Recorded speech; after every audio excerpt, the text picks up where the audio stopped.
राजा जी रे वो किराया भाड़ा धइले बनी रखे किराया भाड़ा धइले बनी तो द पहले किराया दो कितना चाहिए दो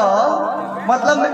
पहले टिकट ले जाए जाता तब में मर्दे लोग के बाद ही मिलता पहले लेडीज लोग के मिलता हाँ हम मेहरारू होई तो पहले दो हमरा के हाँ 50 रुपया धइले बड़ा वाह वाह तू आँखी का मारत रहो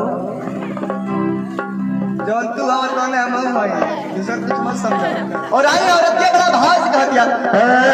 अरे आहो न तो के भैया अरे आहो न तो के आहो न तो हे आवा त ठुमका लगा आवेला ना त ना यार तुम सिखा दे अपने हस्बैंड के डांस हे जावा आई दाहिना था अपना लिंटर पे धारा हां लिंटर पे धारा हां धारा आई बायां ढलाई पर हां अब ओने से ठुमका लगाते हैं ना ये मन में ठीक बा अरे राहो नान तो के भैया राहो नान तो राहो नान तो भैया राहो नान तो के घुमा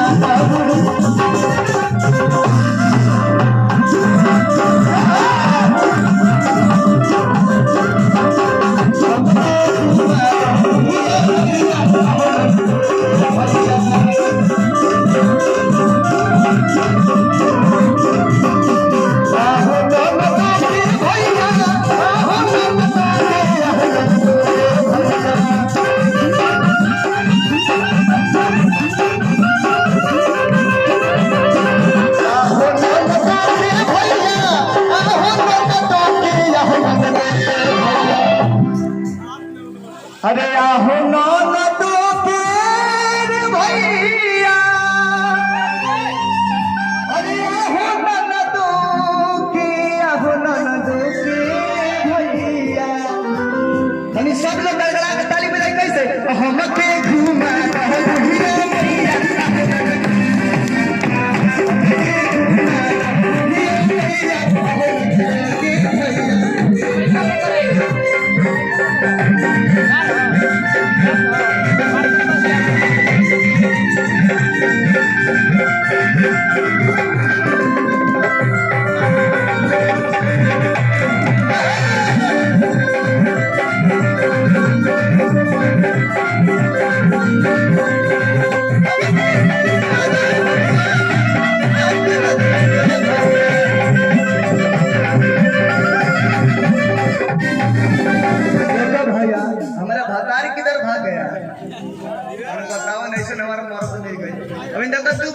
सब लोग किराया भाड़ा मुंह देखाइयो दे काश के हमें जब बताओ ना होगल बनी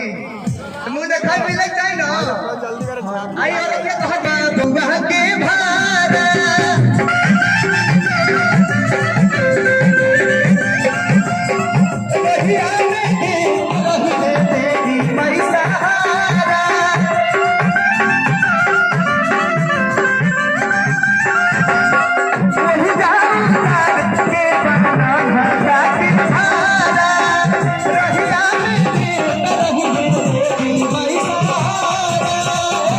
अब है ना काम जी नब्बे हमारा मजी लोग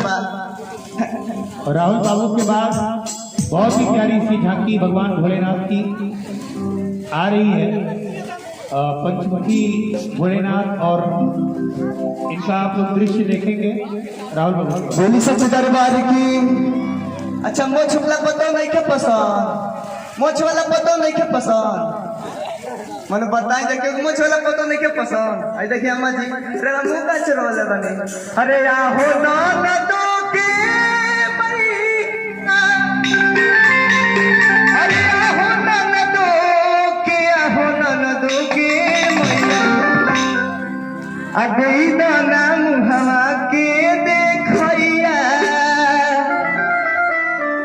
अरे आहो नान तो के मैया अम्मा जी पापा जी ने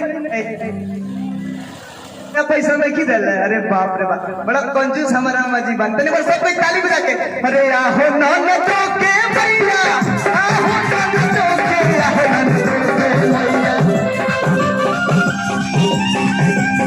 तो के भैया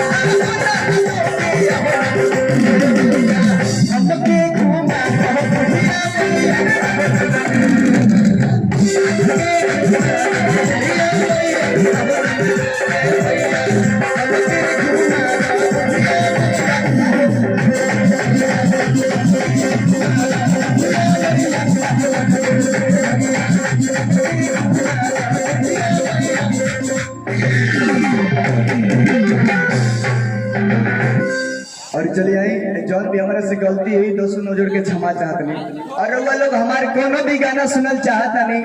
तो एगो यूट्यूब पे हमारे चैनल पर राहुल लाल यादव यूट्यूब पे सर्च करी राहुल लाल यादव हमारे बहुत सारा गाना